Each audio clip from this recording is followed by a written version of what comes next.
Listen, I am not nice, I am not kind, and I am not wonderful.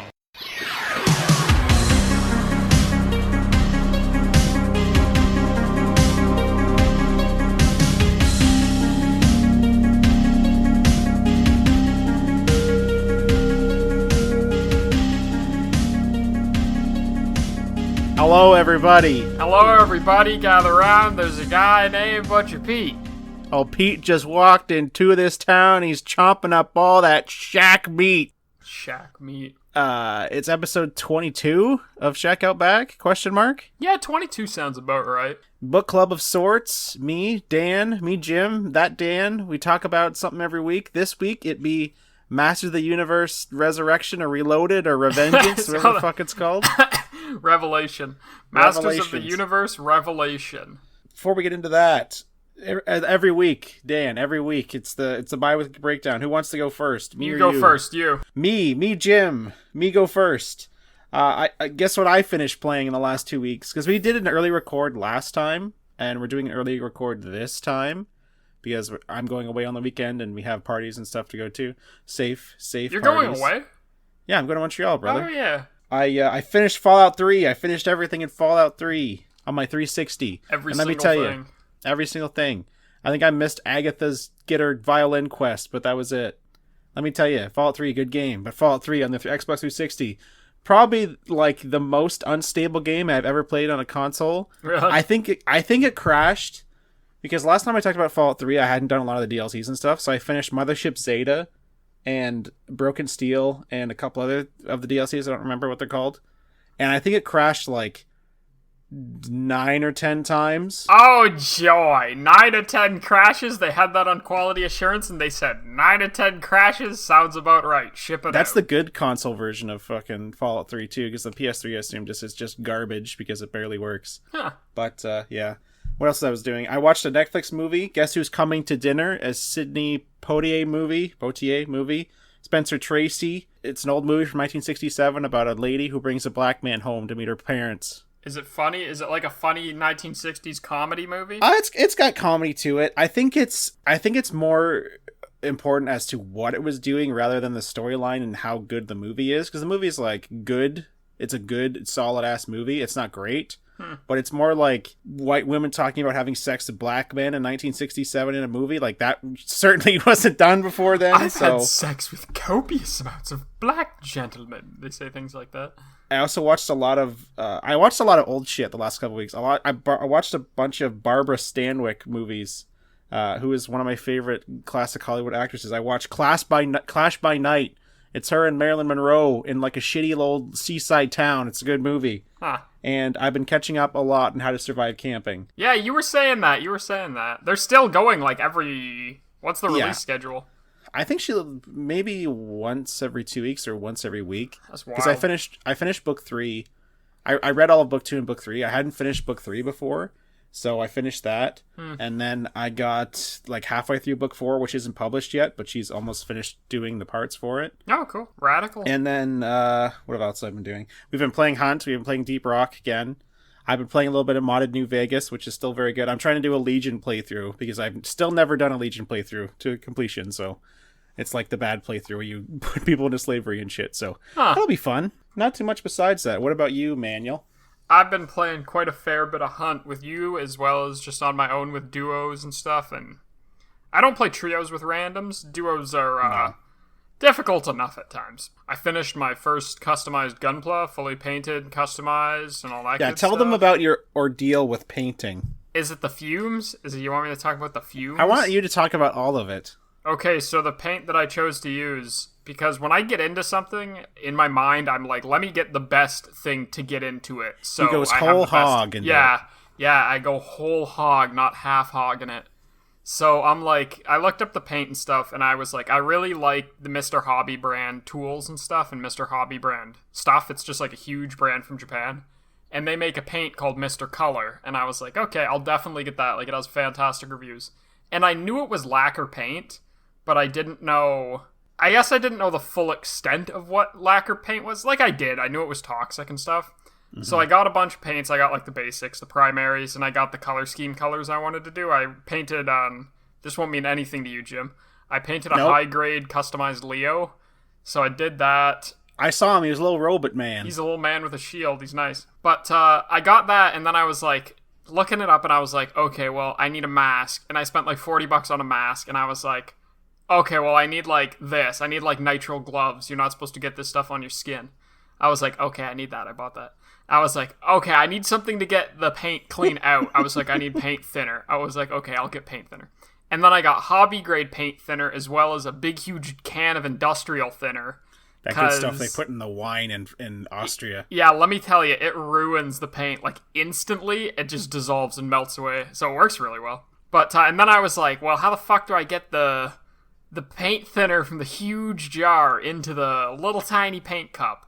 So then I had to get, like, pipettes and figure out a thing to do that. And then I was like, how the fuck do I get the paint thinner disposal safe? Because you can't just pour it down the drain or anything. So this is what happened. I went over to Dan's place, and he had a big paint sucky machine and Yes, I got a paint booth. And he was yelling about how all this paint was pissing him off, and he was basically making his apartment like a no-go toxic zone with all this stuff that he was messing around with. Yeah, but, I mean, the end product was pretty good. The end product was good, and it was way better at the end. So what I ended up doing was getting canning jars because they're airtight and they're glass, so it won't do anything. Because the biggest thing is I didn't want to mess around with any plastics because you need to make sure it's like the proper plastic. Like grade, yeah. Yeah, with paint thinner, it's like I'm not even gonna fuck around with that, especially industrial grade stuff. I won't find it. So I got glass airtight jars to dispose of the lacquer in. So I pour it in there and then seal it up so it's all safe. And then I got an airbrush booth that has a big sucky funnel thing that funnels it looks like the a sex fumes machine. outside. Yeah, funnels the fumes outside, and it still smells a little bit. Oh, sorry. After you use it, obviously it does. You can't really get that. The fumes are the dangerous part, which is hopefully I'm sucking all the way. Seems like I am. But near the end, I also started positioning a big, like, the fan in our living room behind me to blow out, like, anything behind me just straight into the filter, and it didn't Dan's smell at all. apartment, for everyone who's not been there, which is every listener except for Patrick, is like a concrete box with no air conditioning nor air ducts. So it's basically like, if he was to, like, drop a can of paint thinner and Cassie was asleep, Cassie would die in her sleep, basically.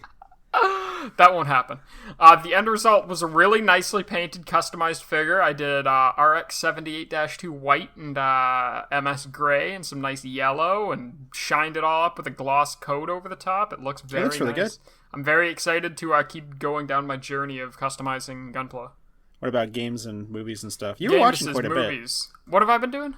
You watched a lot of TV shows, I remember, the last couple of weeks. Yeah, me and Cass started Better Call Saul. Very, very good. I think you better might than be Breaking right. Bad. It's I better think than Breaking Bad.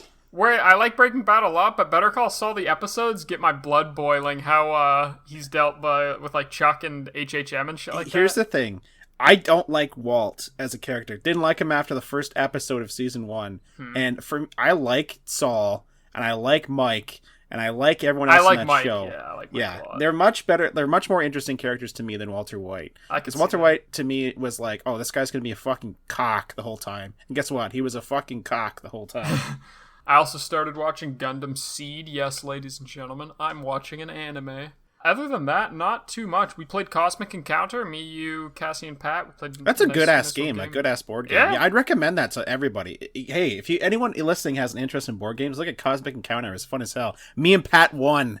Dan fucked over. I knew. This is the way Dan plays board games, right? Either Dan tries to trick you into him winning by a landslide, or Dan tries to trick you into going down with the ship with him. I was like, I was begging Cassie. I was like, Cassie, just join me and Pat. We'll attack this planet and we'll all win together. And Cassie was like, I don't know. And then Dan was like, trust me, Cassie. And then it came around and I pulled like a 32 against Dan's like 6, and Cassie lost because she didn't trust me. I can't die alone. Yeah, other than that, not a whole lot. We've been having a good time. Been going to the gym more and been running. It's been good. I've been working out too. It's been nice. Yeah, you were saying you've been getting buff. I've noticed that my shirts are fitting a little bit better. Yeah. So it's always easier to start losing weight at the beginning because it's easier to drop like the first 10 than it is to drop the rest of it. But it's still like nice to know that I can still like keep to a schedule, work out and stuff. It's nice. Anyway, that was a bi-weekly breakdown. Radicus is tapping me on the shoulder and tapping his watch and saying it's time to move on. So, let's speak about He-Man, Jim. I picked this topic because I am so interested in the stuff surrounding this. I want to get... Did you ever watch the old He-Man show? Like the original one. The original one. No, Yeah. I didn't. From 1980 something, maybe? So I'm going to spoil this for everyone. For all the man-children watching, me and Dan... You finished it, right? The new show? Oh, yeah. Me and Dan liked this show a whole hell of a lot. I liked it a lot. I liked it, yeah. I liked it so much that I watched like the after show for it, and I watched a documentary on how they made He-Man or whatever, like the history of He-Man up to that point. And I actually watched a couple episodes of like the original series, and it's really interesting because the way He-Man started out was just as a toy by Mattel. They just needed something to combat like G.I. Joe and stuff, so they made a different type of toy. Because a lot of, like, boys' action figures at the time just looked like Ken dolls, basically. They looked like Barbies. Yeah. And then Mattel was like, let's make buff-ass boys for our kids to buy. Big men. Big, huge, Muscle homoerotic men. He-Man. It was a lot of slapdash stuff. Like, Cringer was, like, the cat he rides was literally a fucking, like, cat they already had. And they just painted him a different color and put a saddle on him. That was it. It was, like, the cheapest thing they put together at the beginning. It was so neat. The show was just slapped together, and it was so surprising because all this stuff seemed to me like the TV show was like cranked out. They did like 160 episodes. That is fucking insane. It was nuts. They just cranked it out and like started cranking out more toys and stuff and ideas, and it was so slapdash. But it was one of those things that everything just kind of came together and just blew up because a lot of people talking about He-Man when they were kids, they just loved the toys and shit. People who are around, like, I guess they'd be around 40 now, like kids from the 80s and stuff. Yeah. Yeah, what did you think about He-Man before you went into the show? So, I didn't, did I know any of the discourse surrounding this before I watched it? I don't believe the so. New show? Yeah, new show. I don't know if everyone would know who's listening, but, so this made me really disappointed because we're gonna spoil the new show. It's new enough that people will actually be watching it if they are watching it. We're gonna spoil it. It's only 5 episodes long. It's an hour and a half because they're each 20 minutes. Yeah, just so go and watch it. I would recommend you go watch it. But I'm a big fan of Kevin Smith. Like Kevin Smith's first couple movies. I like Clerks. I like Clerks 2, and that's about it. And I like Mallrats a little bit. And Kevin Smith is a man who I don't know how he has a Hollywood career basically because he's made.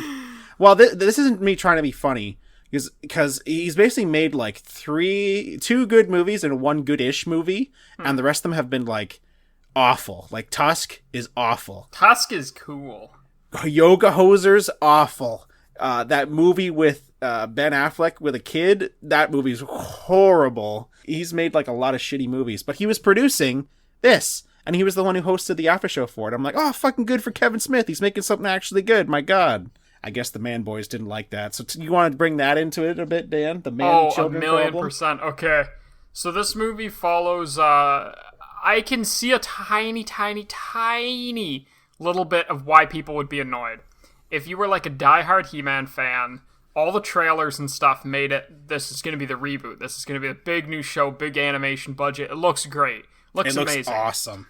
And I can see a little tiny bit how you would maybe be annoyed, because you start the show off, and spoiler, He-Man dies within, is it even the first episode? Like the opening of the first episode. Yes. He dies, and Skeletor dies too. He's gone, and I was like, oh, that's actually what they're doing? I was like, maybe the second episode's going to be like a time jump back or something, or he didn't die, they're just like trapped somewhere. He's straight up gone. He's straight up fucking gone. It's a huge time skip, and you follow, her name is Teela. She's the... Teela. She's been around forever too. She was in the original show. Yeah, I don't think they introduced any new characters. No, they didn't. They had like they have a whole ensemble cast already. They had obscure ones. They had like the Skunk Man, Stinkor. I want to talk about Stinkor after. I love Stinkor. I don't think he was in a lot of big stuff, and the Robot Man. I don't think he was in a lot of stuff, but it's like the main set of people in He-Man. Everyone you know, the fucking dude flying around, Man-at-Arms, Evelyn, Beastman, He-Man, Skeletor, Cringer, the all Sorceress, Cringer, yeah. So yeah, He-Man dies, and then it follows in the future a little bit after He-Man's gone, and magic seems to be fading from the world, because He-Man basically broke the crystal that binded magic together. So Teela and, I forget her name, but Teela is fucking friend. Some lady, yeah. Yeah, I forget her name. I don't know if do you know if she was in the original series? I have no idea. I don't think so. I don't think so either. Basically, it's like He-Man dies, and a bunch of people didn't know that He-Man was the prince of the land that they're in or whatever. So Teela didn't know that, and Teela's like, fuck you for not telling me, everyone, you sons of bitches, and she just left, which was awesome, and she became like a mercenary for hire to find shit. And I like this world that Master of the Universe is set in, like Eternia, because it's like a very neat mix of fantasy and future stuff. Like they have robots and shit, but they're also living like feudally. Like there's a king and queen. There's like little villages and stuff. It's a very neat mixture of stuff. That's what I was gonna say. Yeah, I like the high fantasy aspects of it, and I also like that technology's just becoming a thing now. Magic is leaving, so everyone's like, man, I don't need a staff to help me find something. I use this cell phone and it tells me where it is. It's the equivalent of that. It's like, how will I find this? Oh, we just have a GPS tracker now. How does that work? It just kind of points to it. I like when they incorporate, because this is a big thing in Dragon Age. I don't know if have you ever played the Dragon Age games, Dan? So that's a big thing in Dragon Age where they talk about that basically history has stopped. Like there's not a lot of advancements in like warfare or different things like medicine because magic's there, because people can be lazy. They just be like, oh, this being fixed with magic, and they don't need like cars because they can just like teleport around, or we don't need like modern medicine because we can just wave our hands and things can just be fixed, right? So I think that's a thing with this, is that magic's sort of like fading out, so they're like, oh, we need fucking machine guns, please. We need computer, please. Basically shit like that. And it just follows a 5-episode long little journey about Teela getting recruited to find the two halves of the sword. Yeah, the sword that He-Man uses. The name escapes me right now. It has a name. The Sword of Power or some shit. It's not clever. It's just like big sword. Big MacGuffin. It's not clever when the main character is named fucking He-Man. He-Man. So, she gets recruited for that. She kind of has to group up with some old people. She re-meets, like, Orko. Cringer is not in it, right? He's guarding the area. He's chilling. He's chilling in Castle Grayskull. He's guarding it. Yeah. Before we keep going, Cringer is the worst fucking character archetype. I hate that character annoying side character? No, not even annoying side character. Annoying side character who is fearful of everything. He's scared of everything. He's got to look around. I'm scared of everything. I hate it. Like Snarf and Thundercats? Yeah, exactly. Exactly. I hate it. I fucking hate it. I like when he becomes a big tiger, because then he's cool. But you know what also was weird? When he became the tiger, he was scared. He didn't want to become the tiger, and He-Man threw the armor at him. Does that mean he's conscious enough to be like, fuck, I don't want to do this, and He-Man makes him do it? That's weird to think about. I noticed that, and I was like, man, that's fucked up. I think there's a lot of hand-wavy stuff in terms of... Oh, yes. Yeah. She kind of has to group up with everyone, and I also found it cool because she has to group up with some of the dregs, evil characters as the well. Fucking dregs who are left. It's her and the little Orko man, the guy who shoots crappy spells. Orko's almost fucking too annoying too for me. I almost hate Orko's guts.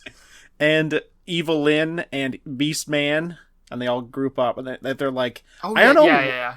I think they're just trying to get the sword back so they can like make magic again. Yeah, that was the thing. They were like putting it together to make magic once again, so the universe. At the end, when explode. Skeletor comes back, they're just like, "Well, guess we're going back to Skeletor. Fuck it." Yeah. So, I really liked this show, but the main thing is He-Man dies very quick. So people that were diehard fans are fucking immensely, and I mean pissed. Like. The Metacritic review right now and the IMDb ratings are like, isn't it like bad. 50 or 40 it's or something? 5 out of 10. It doesn't deserve that, right? No. Like, that's total. That's like when something gets review bombed, like a new video game comes out and gets review bombed. So right? There's 4,100 reviews that are 10 stars and 6,800 that are 1 star, which definitely tells you that people that have a 1-star review are just very upset. Here's the thing. Here's my thing with internet culture, right? Is that sometimes people being angry about something is justified. Like, we talk a lot about, abuse at different companies who make video games, or like, shit like that. Shit where people are getting hurt and it should be like justifiable to be upset about. No, what was I just saying? Oh yeah, something comes out and people are pissed at it and it like underperforms, right? That's a genuine thing to be like pissed off at. But something like this, right? Something that is has great voice actors in it, like Mark Hamill, one of the guys from Game of Thrones, Buffy the Vampire Slayer's in it. She plays Tila, like all these good actors doing great, like having great performances in the show, right?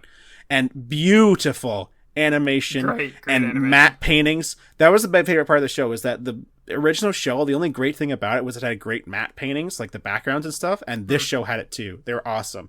And people just say, oh, He-Man dead, girl punch things, bad show. Yeah, they don't look at anything because they're so blinded. upset. Like, all the reviews that are low is just, it's nothing. It's nothing. 1 star, waited 40 years to get a whiner who whines and whines about all the stuff and whines about stuff. It's just like 40-year-old men that are fucking, more than 40, like 50, 60-year-old men that are fucking so upset.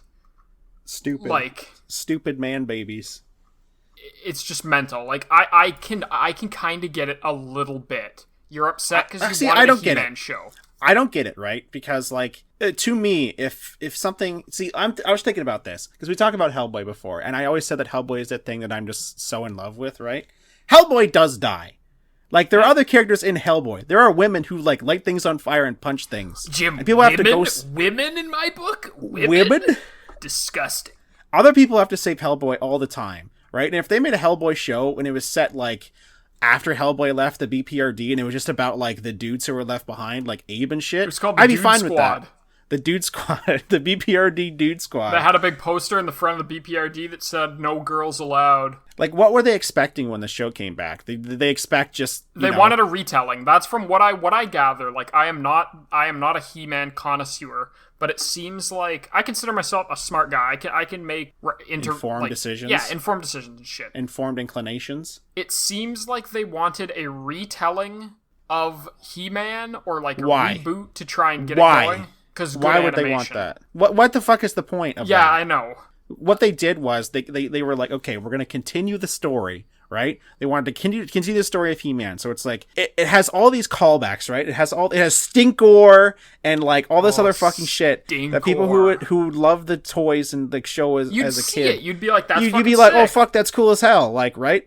Like, I love this character. I love fucking Stinkor. And Stinkor and Trapjaw and Whiplash or whatever his name is. Yeah. And they'd be like, oh, fuck, these guys are so cool. And they actually are fighting, and there's actual stakes to the show because it's a different kind of show. Yeah. Right? And instead, they're just, like, nitpicking about, like, all the minutia of the show. Because the basic plot of this is Tila teams up with, like, some bad guys who are prevalent in the show before, so people that people know. Yeah. And she goes through heaven and hell, basically, to try to put the sword back together and save He-Man, right? And all that's very particular plot, and they get to the end, right? And that's very satisfying, the way they're building this up, right?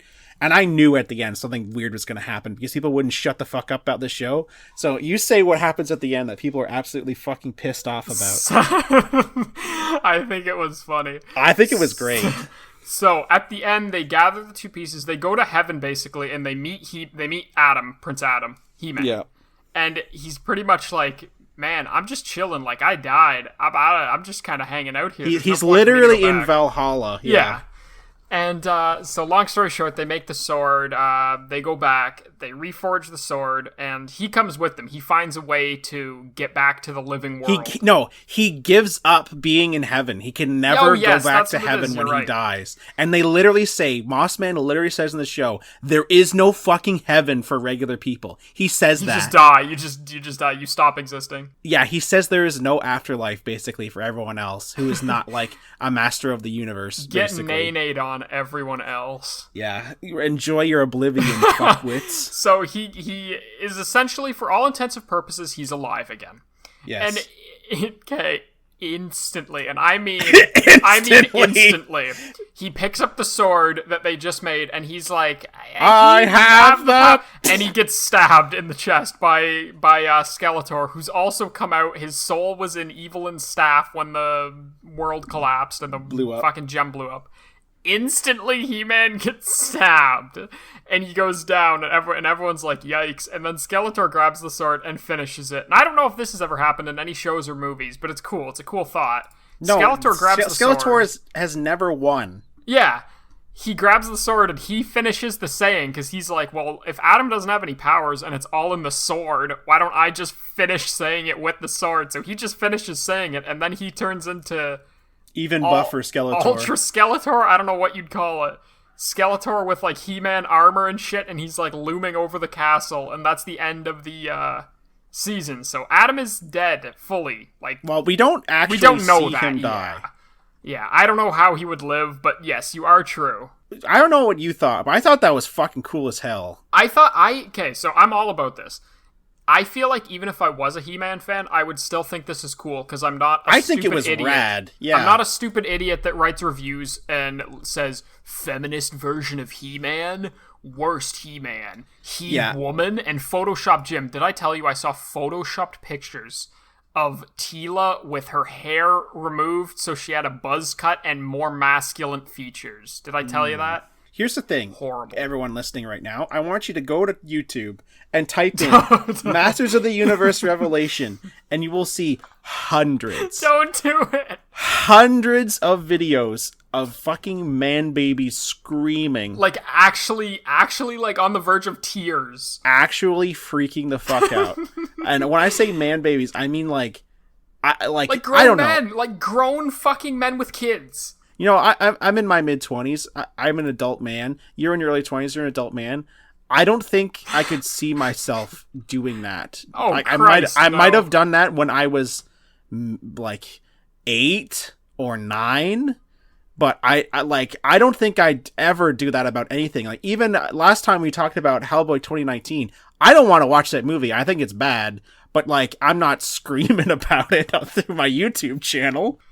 Yeah, it's kind of fucked how quickly, and obviously there's YouTube videos talking about the good merits of this show, but more than that, it's every single video is like, feminism ruined He-Man, He-Woman. That is my favorite thing that these people have come up with. That's the big brain moment they came up with that.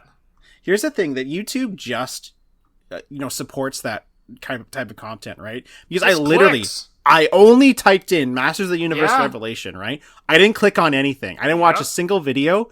And then I was on YouTube like a few days later, and it was suggesting to me on my homepage like modern maninists, what you can do to help support the fucking war. And I was like, what the fuck is this? What the hell is going on? It was nuts. You have to take this series as what the goddamn people would have intended. It's a new series. It's a new take on the show. He-Man's fucked off. It's going to be about it's in the same universe. You have everyone else but He-Man. I do think that it was a little deceptive to do all the trailers and the marketing. Yeah. I get that. I understand you'd be upset about that. But you know what you do? You click on it and you watch it and you say, really? Is that what this is? And you spend an hour watching it instead of, I'm sure 90% of these people watched the first episode and then we're like, man, fuck this. There's women's going to be the role. Fuck this. Here's what happened. They watched the first part of the episode if they didn't go in blind or whatever. Yep. Because I'm sure there are people watching it before we started bitching about it. And then they watched like 80 fucking opinion videos on why the show was bad, and then they watched it and said it was bad. Confirmation bias, you already think it's bad, and you search it up and you get a million videos by big fat dudes with beards, and they have Funko Pop lining the background of their YouTube shots. Literally. Literally, that's what it is. Like, that's not exaggerating. Like, people who base their whole, persona. They're the nerd, bro. They're the culture nerd. They're the pop culture guy. They're the guy who has, like, what do you meme at their board game collection. They're the guy who brings, like, Cards Against Humanity out in 2021 at a party and everyone says, I don't want to fucking play that, and he goes home. Here's the thing, is that I feel like we're being harsh on people who may take up on some of those things as part of their personality, right? And you can like Funko Pops. Here's the thing about it. You can like Funko Pops, you can like all the stuff we talked about that we don't like, right? But it's when you have to know the connotation of it. You have to understand. I don't like people who base their worth or like base their like investment in humanity on these things like Marvel movies or He-Man or things from the 80s or shit like that. Like, people who freak the fuck out about Star Wars and shit like that. Like, it doesn't make any sense to me. No, me neither. To get Why does so it matter that heavily much invested. to you? If He-Man was such a big thing as a kid, it's not like they took all your He-Man Not like they took it toys away, no. and your show, and they said, nope, and they just chucked it in the proverbial garbage and burnt every copy known to man. Like, it doesn't take away from the things that already exist. No, it doesn't make any sense to me. No, you watch it and you can say, I guess this isn't the He-Man for me. Let me go and rewatch the really good, like, 2011 remake show or whatever it was. 2002 remake show. He-Man and the Masters of the Universe. Yeah, and the episodes I saw, right, and the people who made He-Man, like the actual people who made He-Man, who made the toys, who started making the show and shit, they talked about how the characters worked, and they had to work with a lot of limitations, right? Like, there are people who were making He-Man and She-Ra, which was the companion show to He-Man. They needed a woman one. They needed, like, and that's what people were bitching about too. Why not just make it a She-Ra show? And there already is, I believe. Yeah, well, they were bitching about that before too, because they made She-Ra different. But they were talking about, like, how they couldn't have sword fights on TV with a kids show because they couldn't have people fighting. Like, they couldn't have blood or whatever. They couldn't have sexuality and a bunch of other stuff in the show that they wanted to put in, right? And I feel like this is the opportunity, and rightly so, to, like, have those things in the show. Like, they had people getting stabbed, people really fighting and beating each other up, people, like, being invested emotionally and stuff like that. Teela and her dad talking about that stuff, and her brother, like, having, like, actual relationships that weren't, you know, shoehorned into this 80s television sort of parameters, right?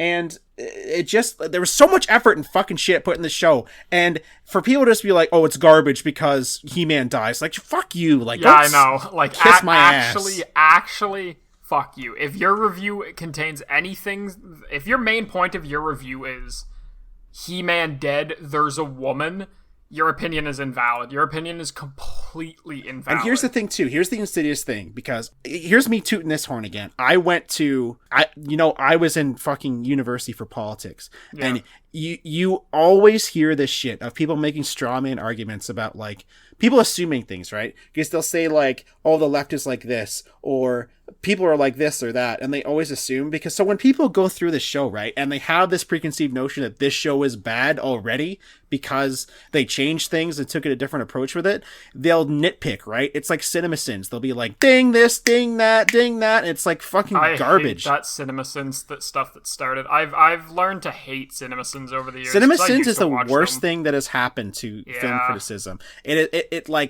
It makes people who could have had intelligent thoughts about film and TV shows and stuff just simplify things into, oh, this doesn't make any sense because this or that, or this shot was bad, or he said this but he meant this. Like, it just makes people so fucking stupid. Like, it actively shrinks their fucking brain. And all these videos about Master of the Universe, I'm sure there's one out there that's like some guy saying, like, I didn't like this show because of this, and has like a genuine response reviews, to it. But it would get buried. It gets buried instantly. It gets buried in all the garbage, all the easy content of people screaming, because that's what people want to hear. It's garbage. It's internet culture garbage. That's one of the worst things about the internet, right? On the one hand, you can get together with like-minded people and explore different things and really grow as a person. On the other hand, you can make your own insular fucking shit room where you just all throw your shit in each other's mouths and don't grow at all.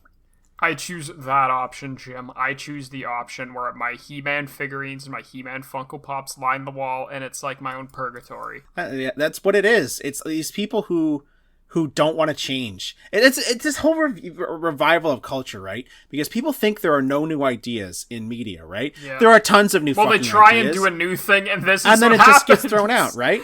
This is what happens. It's all these things that, like, okay, even things that are good, that they take things from the past, like Mad Max. Mad Max Fury Road is one of the best movies ever made. They took what the original Mad Max movies had and made it even better, and it didn't make nearly as much of the box office as probably like Black Widow. It probably made half of what Black Widow did, right? Because people like the old shit they can just shovel into their fucking mouths. Jim's upset. He's pissed off. He's angry. This is our media podcast. Me talking about how all media is bad. We love media. I hate all media. But even like the new show, it does good stuff with the old characters, like Orko. Like, it gives him a little arc, It gives right? him a little backstory. Yeah. It made me dislike him less. I heard his backstory and I said, man, that's shitty. Your parents named you... What the fuck was it? They named him literally Oracle. Oracle, and he was like, I was a fucking goofball. I couldn't do anything, and everyone just made fun of me. I was like, I'd bully you too, but like, I'd feel bad about it later. I feel bad about it. Like when I'm laying in bed, I'd be like, I shouldn't bully that guy, but I'd bully him again the next day. No, it did everything right, and It was good. And I liked it. Yeah. I liked it. I would rewatch it. I'm gonna tell Cass to watch it. Maybe we'll watch it again. I had no problem with it. It really makes me want to go watch the She-Ra show, because my friend Loren's been telling me to watch the She-Ra show forever. Yeah, it has I'd watch 5 that. seasons or something. I'd be down to watch that. Can I say, Jim, I've just kind of been jotting over these reviews that I have saved. So many of them have to either start with or end with, now, I am perfectly fine with the LGBTQ community, or like, now, I have a lot of women friends, and I love shows with women in them. Whenever you have to caveat an opinion like that, usually it's because you know that it's because there's a gay person or a woman in it, and it makes you mad that that's happening. So you cover your ass and say, "No, I like the gay gays. People." Yeah, I love the gays. I was almost gay myself. I just didn't make the choice. Obviously, I didn't make the choice. But I hate this show, and it's not for the gay people. I hate that they're in my He-Man. I hate that the gays are in my He-Man, and I hate that the woman has a buzz cut hair. Fuck me. Can I talk about Stinkor? Yeah, you can talk about Stinkor. So Stinkor is in the show. He's like a raccoon, like some type of marsupial or something. Oh yeah, I'm stupid. He's a skunk. Obviously, he's a fucking skunk. Obviously, I'm a brain dead idiot. Do you know what he was? Skunk. No. He was a merman toy painted black with a mask on. Stop. Literally, he was. They were like, we can't afford new molds. We're painting them different colors. He is. Oh, Stinkor. See, that's the thing. He-Man came from such a humble fucking background. Like, such a slapdash. Like, this guy was just doodling on his fucking desk, and they turned it into a multi-million-dollar, thing. They turned him into Stinkor. Yeah. Oh. See, Dan just sent me a picture of Stinkor. He's literally Merman, just painted black, black. Everyone from the original action figure lineup, has kind of the same body shape. Literally the same body. They have literally the same body in different heads. That's it. I love it. Okay, Stinkor for 1 second. He shows up in episode. I think he's in the second episode. He's like the first little dude. Second, yeah. He's in the first little guy Tila fights. He's just a little side guy they beat up for 1 second. But he can release toxic odor and stuff from his body, and it smells really bad. That's his power. And he can travel through the garbage, he swims through it. But let me tell you, Jim, his first appearance was in 1985's episode, The Stench of Evil. And good name. Good name. He is called the Evil Master of All Odors. That's me. IRL. I love Stinkor. I also really liked... Did you like Man-at-Arms in this show? Yeah, he was great. Man-at-Arms was a badass. He was the guy who was voiced from a guy from Game of Thrones. I remember Alan was. Oppenheimer. Yeah. He's a great actor. And the voice he uses because I was playing Fallout 3, I thought he was Liam Neeson to begin with. Because he sounds exactly like the dad in Fallout 3. Cassie mentioned, was it this show? You haven't seen Invincible yet, but no. Cassie mentioned she thought someone sounded like Invincible. I'm gonna look that up. Keep talking. J.K. Simmons. Oh, J.K. Simmons is a great actor. J.K. Simmons in Invincibles? Yeah, whatever the fuck that show's called. Omni-Man. I need to watch that. I just don't want to have Amazon Prime, so I've not watched it. I should go over to Brandon's house and watch it sometime. Oh, you need to. It's so good. But yeah, Man-at-Arms. I wanted to talk about, because I really liked in this show, in this universe, how they're setting it up, that even Skeletor and Evelyn and stuff knew, He-Man is a fucking idiot. They were like, He-Man was just really big and muscular, but he fought like a stupid kid because he had no training. That's what Tila said, too. Yeah, she said she was like, Man-at-Arms is the most dangerous guy. We always knew. Tila said He-Man had the worst fucking jokes because he was literally a 15-year-old boy who just got super swole when he picked up a sword. I liked that. I was like, that's very, forward. I liked that a lot. That they were like, yeah, He-Man was always the dude that was around and he always beat up shit, but, even the evil dudes were like, Man-at-Arms was the most dangerous guy. That's all we had to look out for was him. He was always there to, save shit and, he knew how to actually fight. I found that very interesting that even they knew that. It just gave all this depth Yeah, it gave all this awesome depth to the show, right? These different opinions that they had, or backstories for Orko, these thoughts that they had about Man-at-Arms and stuff. And, they still are true to the character because I loved listening. I have, saved to YouTube. I have this fucking thing that's just a minute and a half of Skeletor laughing. It's amazing. And what's his name? The guy who played Luke Skywalker. Mark Hamill voices Skeletor in this. He does a great fucking job. Oh, really? You couldn't even tell it was him, right? And he's hamming it up at the beginning as Skeletor. He's hammering it up all the time. But when he needs to be evil, when he's stabbing He-Man and doing shit like that, he's evil. He does a good-ass job. It's awesome. Yeah. I just don't get why people have such hate in their hearts about stuff like this.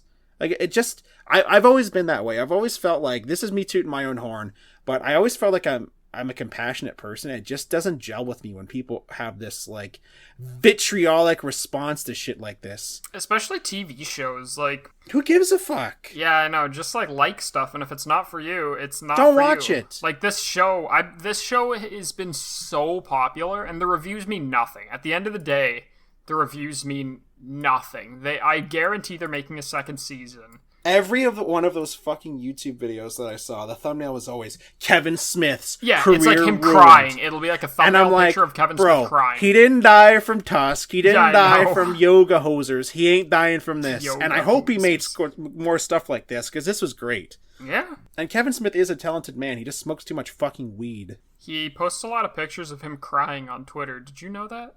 Does he?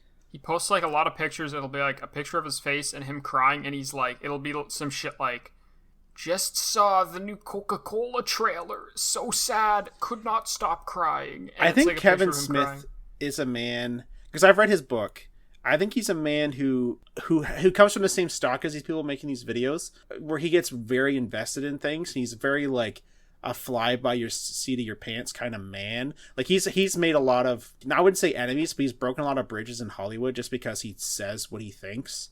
And on the one hand, you can respect that. On the other hand, you can see that he's kind of a short-sighted dude. He just kind of makes what he wants.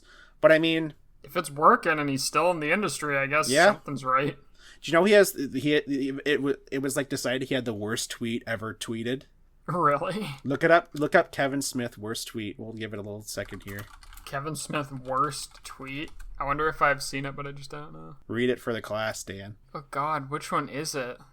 It's the one where he's talking about his wife. 10 years in?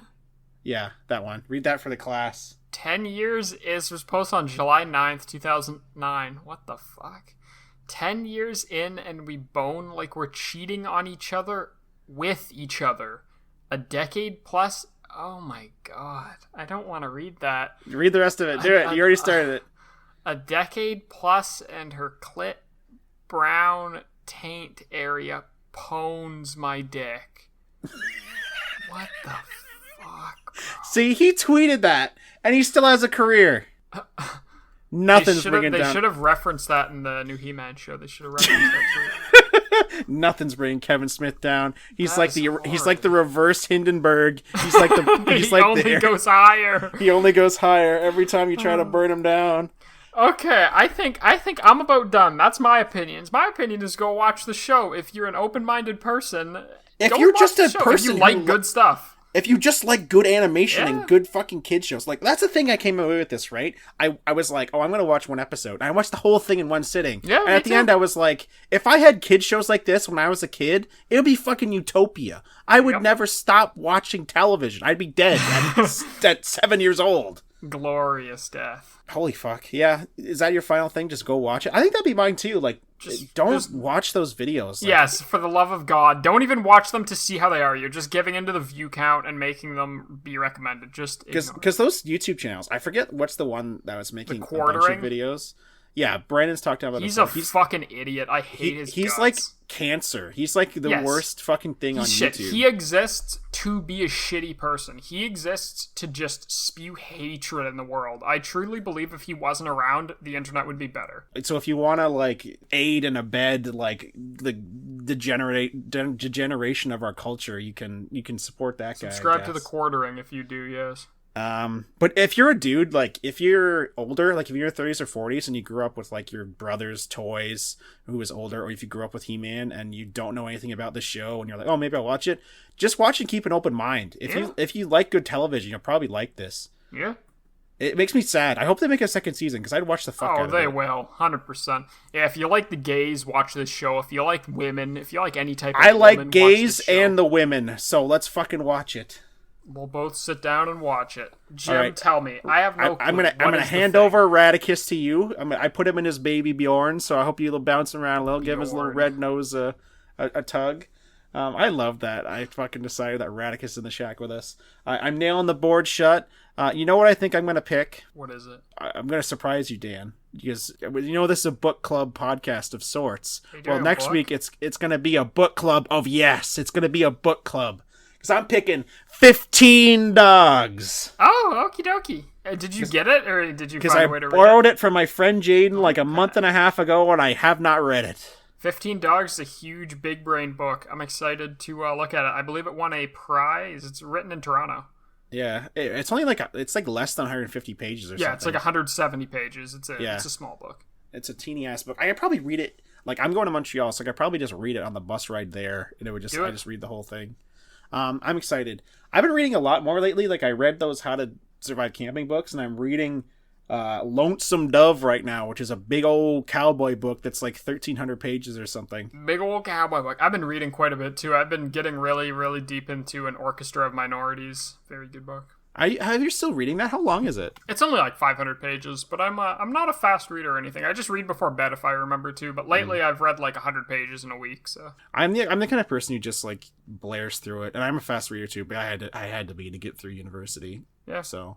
That's all then. If you want to join along with us next time, you can find 15 Dogs on Kindle. I bet it's like really nothing cheap. On Kindle. Yeah, you can get it for under $20 for the trade paperback version too. I'm gonna start doing this more, so you can follow me at Popeye Barkin on Twitter, all one word. You can follow Dan at I don't fucking know. Probably my first and last name at Markle Danny. You can follow him there. You can find us on YouTube. Give us a review when we have iTunes up. We haven't done that yet. And if you like the show, send us a message. Send me a message on Twitter and say, hey, what's up? Because I know we have people listening to the show that we've never met before. Because I see them. They're like in America and India and stuff. So especially if you want topics, like I'd be down to do anything. I'm very open to almost anything. I think if we have enough people, right? I always thought about this. We do like a poll. Yeah. That'd be cool. And we do like, we're going to do this and that. Like, you come with a topic and I'll come with a topic and people will vote for it or something. That'd be cool. If anyone has ideas about that, shoot us a message. Yeah, we're teeny tiny here. We've been doing this for almost a year now, but we're still teensy. Like, this is just fun. I've been having fun. I just like talking to you, and it gives us something to do. Is that, like, I just fucking love doing this podcast because it's fun. It's just fun. It gets me to do stuff. I've noticed that it gets me to watch and read and do stuff and think about stuff that I usually would, but I wouldn't talk about this in depth. It keeps me sharp because I like examining why I like something. But I think that's it for Shack Out Back this week. Join us for episode 23 where we talk about 15 dogs. How you taking us out here? Jim and I are going to go and play Hunt. Goodbye. I'm going to run the Romero and the Caldwell packs, and I'm going to scream and smash my head on the keyboard if I die once. I'm be running me a Winchester and a little shotgun, pocket shotgun. So I'll talk to you later, Dan. Talk to you in 10 minutes after I get my water. Good night, everybody. Gents. Good night, darling. Goodbye, Jim. Bye-bye. Good night, Dan. Good night, everybody. Hold on one second. Hold on, Jim's fixing his radiator. There's bugs in it. He's gonna knock it out. I'm cleaning Radicus's poop bucket that sits underneath him. Go, and don't let me see your mangy hide around here again.